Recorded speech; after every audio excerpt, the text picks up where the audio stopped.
Email Marketing Trends 2025. I know you guys love this kind of topics. I do love them as well. So we're going to try to give you a big picture overview of everything that is important this year, everything that you should keep an eye on. Andriy, say hi. After such a long break, we're back online. Hi, Vera. Nice to see you. Nice to see you. I need to have more energy, like we need to... Yeah, we need to make it a bit more dramatic. We've been away for few months. Almost a year. No, almost a year, right? No, March. Yeah, I think we recorded one of the last podcasts with you in London the last time you visited, and then we stopped. So maybe it was a bad luck recording a podcast with you in London. I don't know, but here we are. We had this conversation with Andriy before this call that he was like, this year I'm trying to follow the script more. And I'm like, I'm trying to be more unscripted with all of my podcasts and all of my podcast creation and content creation. So let's see how it's going to work for us, guys. Yeah. And thank you very much for those people who send us messages either via email or direct messages through social media that asking about the podcast and when we coming back, because thanks to you, we decided to come back with a much lower frequency. We'll not do the podcast monthly anymore. We'll do it by seasons. 2025 season will have 12 episodes. We'll be releasing 12 episodes this year about email marketing. Right. So pretty much a podcast per month if it's easier to understand. But I'm so excited to be back. I'm a bit rusty, so we'll see how it goes, but I'm very, very excited to be back. And I'm actually excited about our second episode because we will have a very, very special guest. And guess what, guys and gals, you know this person. And no, it's not tech partner. No, we'll not be selling you anything. It's just a fun person that will join us and we'll be talking all things email marketing. Can't wait. Even though we will be launching one podcast per month now, we'll make sure to pack them full with all things that are valuable to you, that can be something that you guys can use in your brands or in your work. So yeah, let's get this started. And one more thing which is extremely, extremely important. If you like this kind of podcast, please share them, comment them, provide feedback, reviews. Why? Because we do evaluate internally. Our marketing department check all those statistics, and we are deciding should we continue working on this podcast or not. So you have a power to make this podcast going. But no pressure, you guys. No pressure whatsoever. Our lives are in your hands, but no pressure. Andriy, before we go to a fun/serious topic of email marketing trends of 2025, I have 4 questions to you. 4 questions just to catch up on what's been happening in your life. These are the questions that I typically ask my friends if we haven't seen each other for a while. So even though I literally had a call with you 2 minutes ago, but let's pretend that we haven't seen each other in a year. So I'm going to ask you 4 questions. Something you've learned this year, something you've tried, something you've loved, and something you're excited about.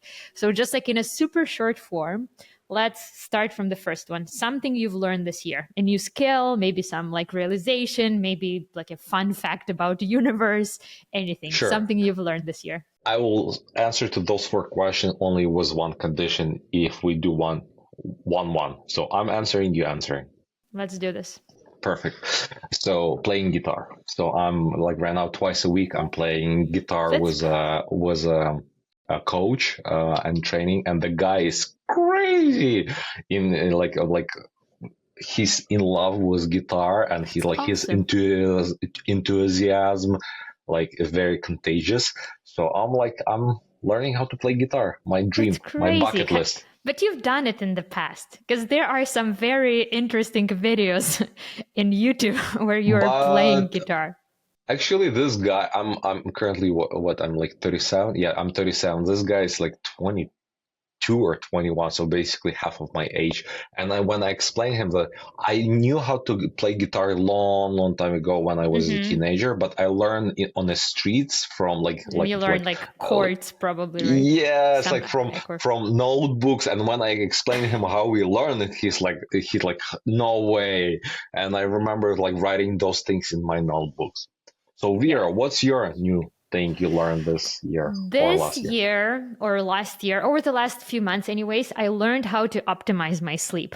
I know it sounds Oh, boring because I'm like only 33, but I'm already into this like sleep and biohacking and stuff. And I learned so much about the sleep. And thanks to Aura Ring, that provides a lot of feedback on all aspects of my life. I learned how to optimize, and so now I'm like sleeping machine. So but funny that's thing about order rings, like optimizing, I know that study were made when people were sleeping and there was only one dot of light on their body.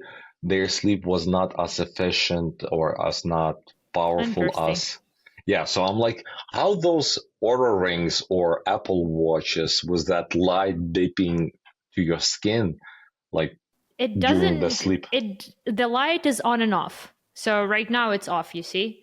Sometimes Mm. it like gets on for like some 10 seconds or something to like measure your sleep and your oxygen levels. And believe it or not, it measures stress and your recovery as well. And it knows every time when you have like late dinner or if you have alcohol. So I stopped drinking alcohol like altogether. So now people asking me if I'm like Mormon or pregnant. Neither of those. I just like stopped drinking alcohol because or a ring told me so. But I do see like a big benefits of that. So it's very fascinating how little things that you change in your lifestyle can affect your overall body, your performance, the way you feel, the way you interact with this world. It's fascinating. Okay, something you've tried, Andriy. New experience, hobby, activity, something new you've done this year or last year or the last few months. That I never tried before. Yes, something new Ooh, you've tried. honestly, maybe it's my year was boring or I'm escaping something. You've What did I probably try? tried some like new foods, or maybe like you've started listening to new podcasts, or you went to like a dance class. There was something. Actually, like You've I actually visited for new country, Andriy. How about that? You've never oh been no, to actually, it's like related to your favorite band. Actually, like I don't listen English. Actually, I don't listen any music outside of Ukrainian music. I know I might sound boring, but I listen like nonstop only Ukrainian bands, all kind of like rap, jazz. Oh, sorry, not jazz, rap, rock, like pop, but everything's Ukrainian. But the song I listened to and fell in love with like "We Pray" by what's by Coldplay. Coldplay? Yeah, Yeah. yeah. So After you shared it in our Slack channel, I've obviously knew about the song, but I never like listened to it. But over the last months, it was my number one most listened song in Spotify. there's caveat. I love that version when they sing with that. I'm not sure her name. The lady was from Syria, Like the art. and Uh huh. she sings in I don't want to, like, she sings in her language, native Mm-hmm. language. That one is like I love it, that part, especially that parts of the song. Awesome. We've gotta share it with our listeners. So you guys just like go ahead, type in Coldplay, We Pray with that Syrian lady, and you'll find it. No, the lyrics are actually super powerful. I never listened to the lyrics of the song. Mhm. I was just like, yeah, it's a good song. Everything that Coldplay does is amazing, but the lyrics are very inspiring. Okay, something I've tried this year, and this is the thing that has been on my bucket list forever. This year I went to Iceland, and something I've done this year, I dived between the two tectonic plates. One tectonic plate is European tectonic plate, and another tectonic plate is American tectonic plate. And there is like this crack in Earth filled with glacier water. It's always super cold, and you can actually swim there in between the two tectonic plates. It's insane. It's actually the cleanest water in the world, they say. and it's been on my bucket list for a very long time. And I'm very proud of myself because it was super scary. Just like imagine you're like literally swimming between something that was created millions of years ago, and you're like this teeny tiny person swimming in the crack in the earth. That was insane. Nice. Actually, I'll probably add it to my bucket list as well. Like, I'll steal it from you. The best $60 I've spent, you guys.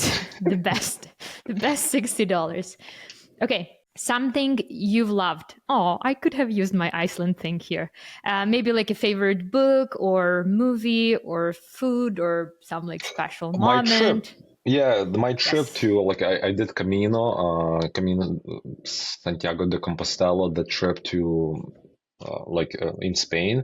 So I walked for 10 days to 280 kilometers. Not It's sure how insane. many miles it is. 280 kilometers is 173 miles. So I did it as a physical challenge, but the effect after that trip was tremendous from spiritual. I didn't do anything extra. I just walked. But That's there's crazy. something magical. It's hard to explain, but there were a lot of things that I start to kind of rethink how I do things in my life, how I live, work life balance and stuff like that. But it's yeah, so that thing I loved. That's awesome.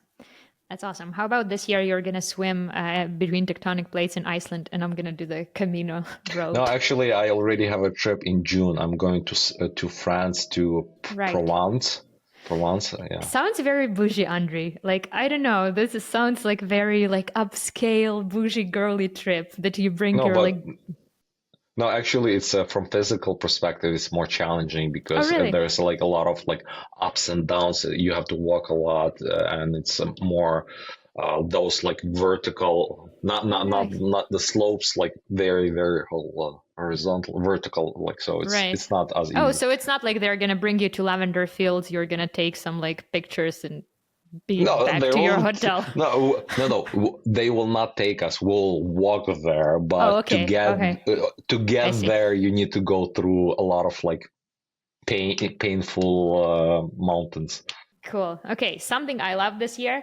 Maybe I shared it or not, but the book that I don't know, changed the way I negotiate things this year. Never Split the Difference. I loved that book. I loved that book. I started like using it. Some like recommendations from that book. Too bad that my husband also read it, so we kind of tried to out negotiate each other. But that was like one of my favorite books this year. Um, It's on my shelf for years, but I didn't have a chance to read it yet. you've got to read it. I mean, I feel like you're doing a lot of things right because I come back to that negotiation experience we had in Africa when we traveled. How you guys like managed negotiating the tickets, but that's like a story Yeah, for another for another another podcast. episode.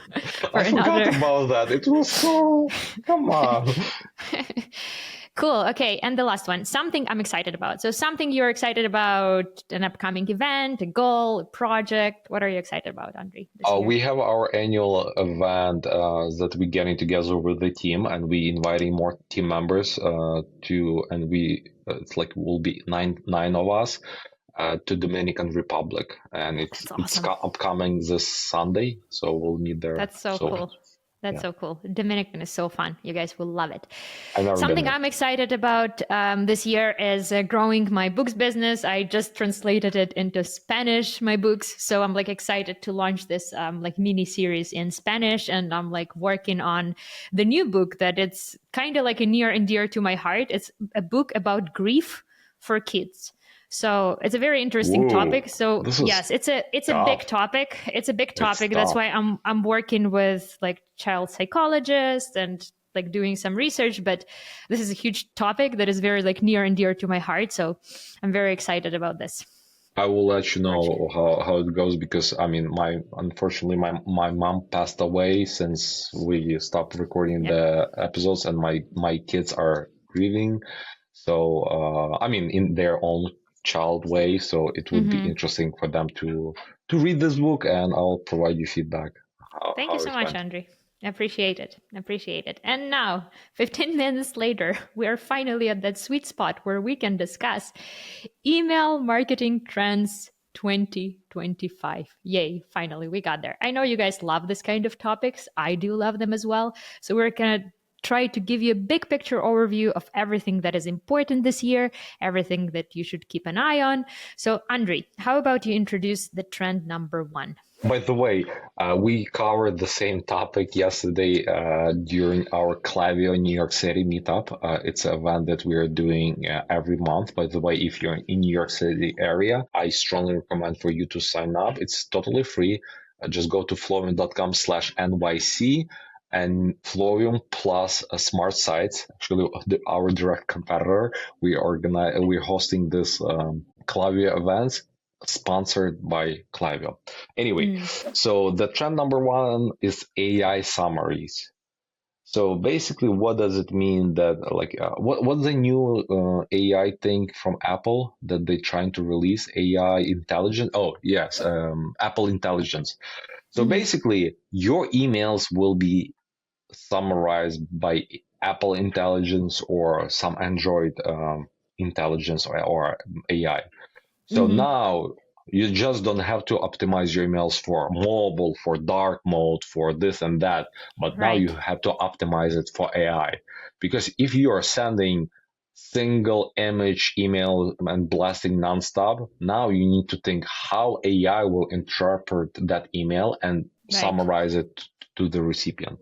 That's super interesting. And actually, I mean, this technology, it has been around for a while. Even if you think about like whenever you book the ticket somewhere, right? And you get the confirmation to your Gmail account, it has this like a little summary connected to your like email that says like when your flight takeoff is, like flight duration, landing confirmation, and stuff like that. So some sort of like AI summary thing they existed before, but right now you pretty much will be able to kind of like summarize all the emails in your inbox, so it will be much easier for you to reach that inbox zero. I did some research, like what does it mean for us as marketers? What does it mean for us as email marketers? How should we like change our like the way we structure our emails? Good news is Flowium is doing everything good. But basically, the main topic is to optimize the way you structure your emails. So use clearer headlines and subheadings to make like the key points easy to identify. So that's like the first thing. Also, this is just an assumption for now, but it's more important than ever to kind of use the combination of image based aspects of the email and plain text, because right now AI summarizers, and there are quite a few of them on the market already, they primarily work with text-based Text, content. yeah. They do Makes have sense. some like capabilities to kind of like recognize the text on the image, but it's still like easier for them to recognize the text. And actually, if you want to see how this AI summarizers will summarize your email, a good test you can do, apparently Grammarly has this feature for free. So you can like upload your email to Grammarly and see what would be like the main points it would kind of pick up Really, and from you your can do the email. marketing emails as well. Yeah, but that's the thing. You can only do the copy with AI Grammarly. I see. So, but still, it's like I think it's like still important because it helps you to understand how this like AI tools see the content or the copy in your email. So that's interesting, but that's Yes. super powerful. So also, one thing, like right now, if you're listening to us, we also like posting this episode on YouTube, and we're showing some examples. So if you want to reference it later, you can go to our YouTube and check that video and those references. Interesting thing about this, what you just showed about the flight details in Gmail, you have Right, that like dedicated box kind of outside of right. your email about all that important information. What I notice, and actually email marketers, or you can play with it, like kind of trick the system, or not trick the system, but if you want to have that the same box for your email, let's say you have a launch date for a new product. So you can say on this date, and specify date. On this time, specified time, the new project Right. will be launched, but you need to also include either address or some location. Why I'm saying this, because and I noticed this recently when we were sending newsletter Mm-hmm. including announcement about our podcast, about our meetup, and included all that information. We also had that box for our Flowium emails.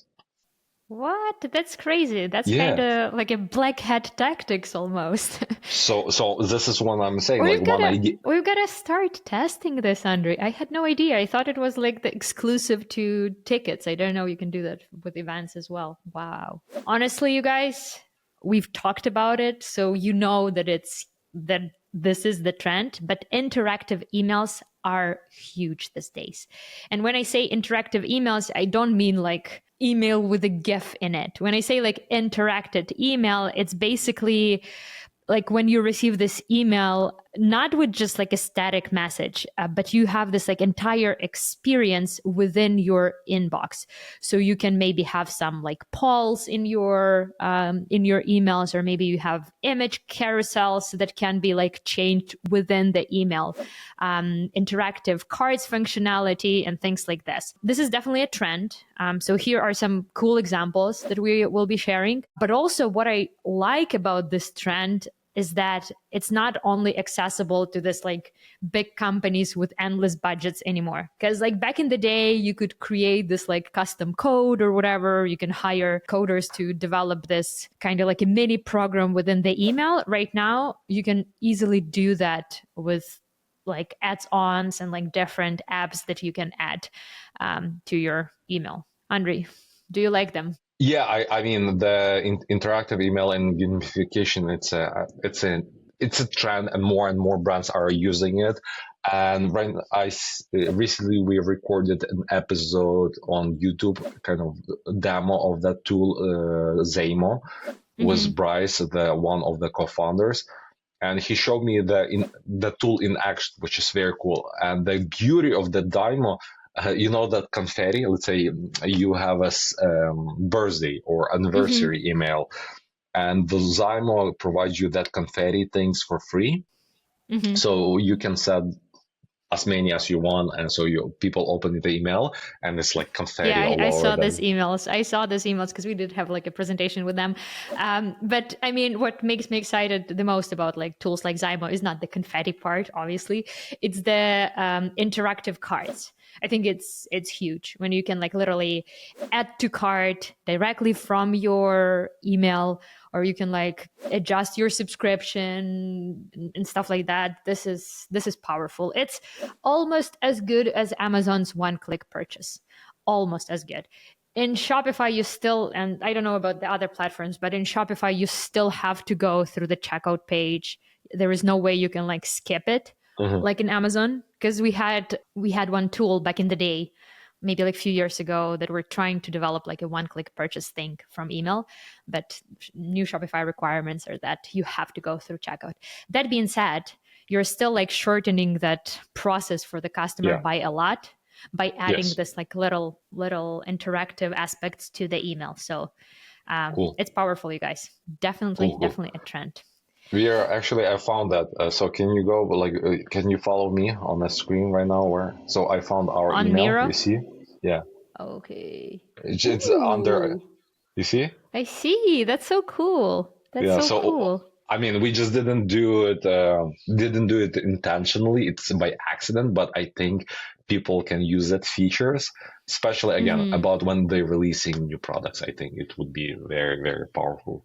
That's huge. That's Yeah. huge. Like I had no idea. Wow, Andre, you're just like, I learned something new today. That's It's awesome. like almost like I'm in the email marketing business. Almost, yeah. Who knew? Want to discover how much money your email marketing can actually bring you? If that's the case, let our team of email marketing experts show you how. With our free email marketing audit, we'll conduct a comprehensive analysis of your email marketing efforts, provide you with an action plan, and show you how to effectively segment and convert your audience. Simply go to flowium.com/audit and book your audit today?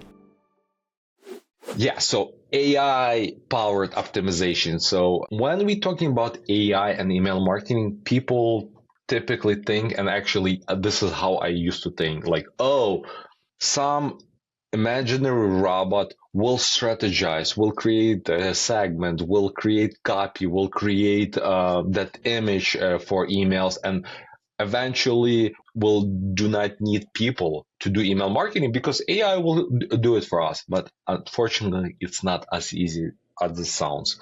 However, where AI right now is very powerful for email marketing is a split testing certain parts of the email. So, for example, right now we writing different subject lines and preview tests for our clients to split test A, B, C, D test. However, just imagine if AI or let's say a system, a robot or software can split test those things 24/7 nonstop. Those tools already exist, like Maverick, one of our partner. And actually, I'm not sure we'll be posting this before or after we post it on our YouTube.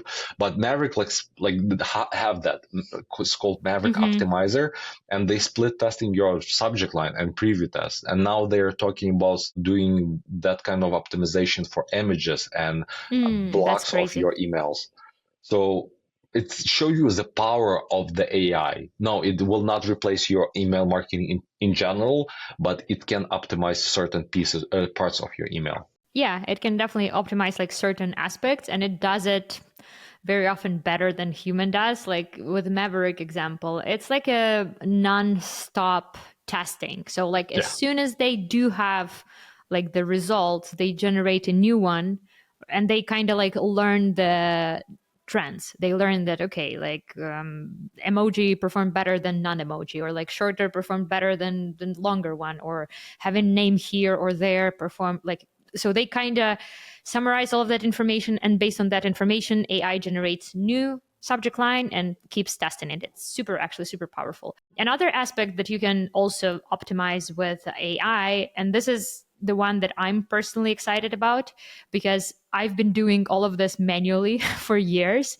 And if someone can do that for me, gosh, I'm ready to pay a big buck. So basically, AI optimized discount strategies. This is huge because you know how if you're doing a good job as an email marketer, you don't necessarily offer the same discount to everyone. You kind of offer sometimes like a higher discount if you're trying to win someone back, or as a last resort to win someone back. Or maybe there are some people that are coming to your website and buying without the discount. Why offering the discount to them and lowering your own margins? So with tools like Monocle, you can kind of like better understand their customer journey, and you can customize that discount per customer. So like basically if the person is going through the flow, but you know their previous history that they were purchasing without the discount code, you can basically do the no discount code email. Or for someone who is like waiting to be wowed by brand, you can offer the discount code for them. So we were doing it all manually. We were like collecting the data and strategizing, which to some extent, I think this will still stay like the strategies, but it's actually pretty powerful how you can improve your conversions while increasing your margins as well. So this is the one I'm excited about. Nice. And I think they even do the offers on the pop-up. They optimizing that. Yes. Again, this is just two tools that we kind of discussing, but there will be more and more AI-powered optimization for email marketing. And also, if you know any and you tried, please share them below in the comments. We would like to learn ourselves, so we can do email marketing better. Right. And another one that I think we should mention, since like a lot of our clients are using it, is Arita, the tool to basically optimize your sending practices with AI powered algorithms. Andriy, you worked more with them. So like in a few words, can you like explain what they do and why should people care? Sure. I'm not very into like that politics of AI and stuff, but I believe there's a big difference between AI and machine learning. And I think Arita's based on machine learning, but still it's like in the same category. Ooh, I had no idea that it's like a different thing. I thought that AI machine learning is like the same. same but different. It's like the same logic. That's why I called it. That's Please interesting. don't take. Please check the facts. Maybe I'm 100% wrong, and like maybe people will hate me by saying that. But I think those are kind of two different things. So right now, when we want to create, let's say, engaged segments or unengaged, let's say, engaged segments, we do like open in last 60 days, clicked last 60 days, engage with this email or that email. So basically we do these things manually, and we are using, let's say, four or five data points. Orita, on the other hand, they are connecting all their tools. They like reading from all the tools, from loyalty program, for Shopify, from Klaviyo, from customer support. So basically, they're using like thousands of data points, and they're learning. And based on that, they are predicting which person will open a click email and which person will unsubscribe. Right. And if they predicting, by the way, I'm explaining this very in simple terms. It's more complicated like that. But let's say if Orita predicts that tomorrow that person will unsubscribe, probably, let's suppress them temporarily and not send them any emails. Because if we send them, they typically unsubscribe. And then when that person start to show positive signs, we'll put them back in the list and start sending them emails. So basically, it's like on the back end, it does your list cleaning, suppressing, unsuppressing automatically. You don't have to touch it. Yeah, that's awesome. And basically, that's also something that we were doing manually back in the good old days. But now, like if persons stopped opening your emails at some point, but they like went to the website or open your loyalty program emails, it shows some like signs of some potentials of that person being recovered. So that's why I do kind of like the aspect of us having different data points instead of just like heavily relying on like email metrics. So yeah, it's pretty powerful if you ask me. Okay, awesome. So I mean, we can talk about AI powered optimization tools for hours, and probably we'll have like a separate episode for that.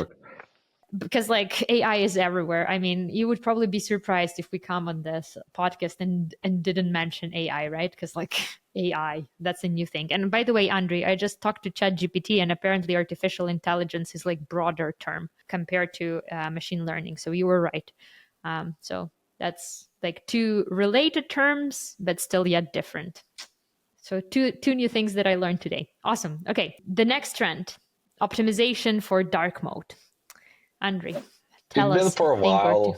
Yeah, it's been for a while in the industry, but I mean, it's still a lot of brands do not optimize their emails for dark mode.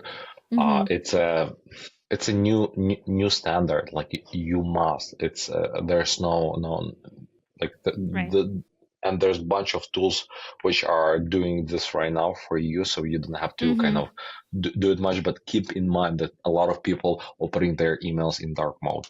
And right now we're showing different examples of email. And in the middle, on the first email is like normal email. This is what people think they are sending. But in the middle, it's like dark disaster. Text. Dark text on a dark background, and it's like this is what people are getting. Yeah, that's true. And actually, fun fact that I found about the dark mode is that, like, as of last year, 82% of smartphone users were viewing it on dark mode, reviewing their emails and everything on dark mode. Yet only 44% of email marketers or marketers in general consider dark mode during campaign creation, which is like less than half of like emails that you receive into your inbox are like truly optimized for dark mode. By the way, we have recorded this like entire podcast with Kristen Maslow back in the day, where she goes over some like trends and she basically like explains the dark mode details and stuff like that. So I do recommend watching that episode if you're interested in learning more.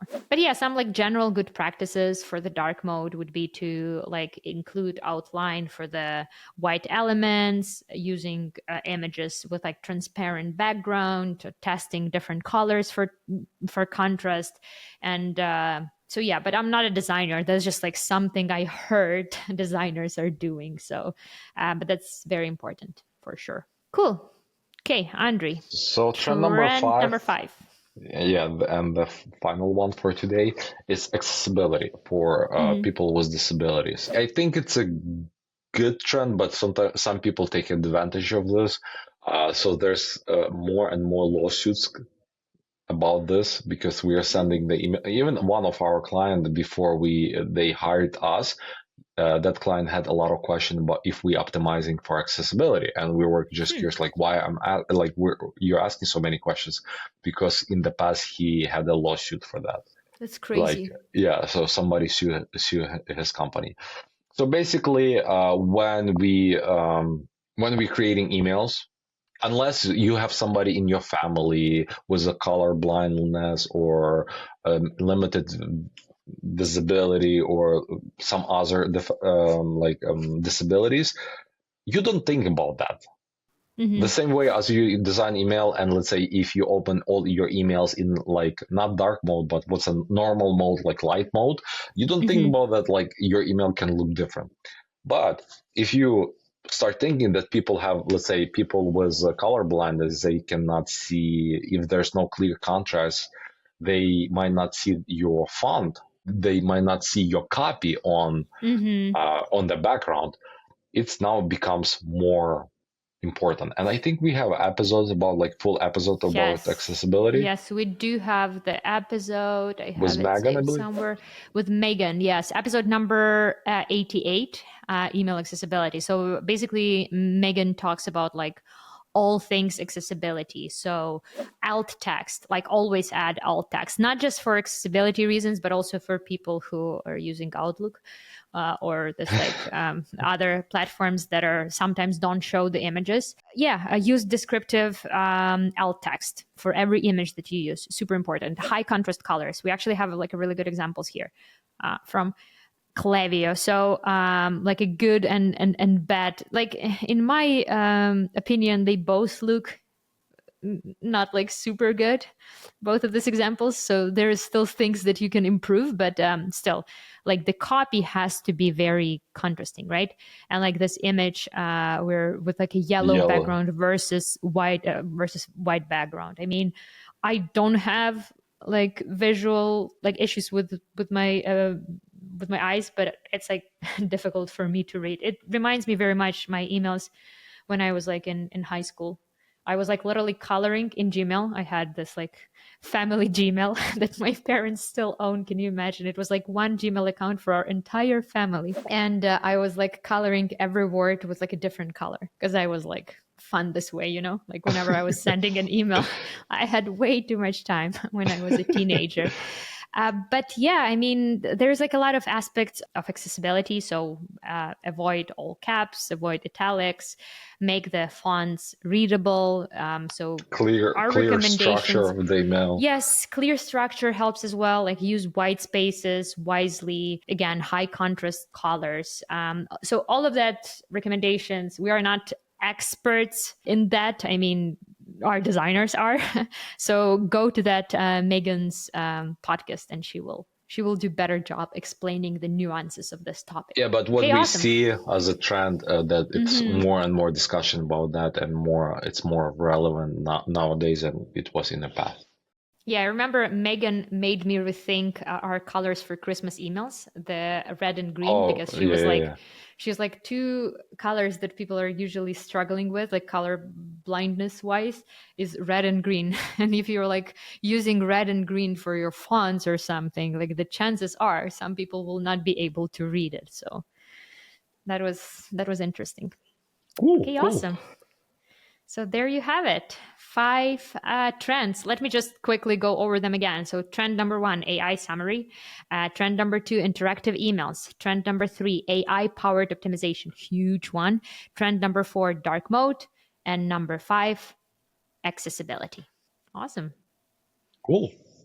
We're done with our first episode of the year. Yay. It was less stressful than I thought. And I almost didn't read from my notes. Almost. I did glance Come on on, them. you even have some stats. Like you couldn't. Yes, I did refer to stats, but the rest I freestyled, like Andriy does all the time. Great job. And I did not follow any notes, which is No, you're not the. yeah. Anyway, Thank you so much, you guys. Thank you for being with us yet again. We're excited for what's coming for Email Einstein, and we will start bringing even more value to your lives through our little podcast. So excited for that. Thank you. thank you for listening. Bye, and see you next time. Hey, if you're watching this and you like what you see, please hit subscribe and hit the bell because it helps us grow our channel.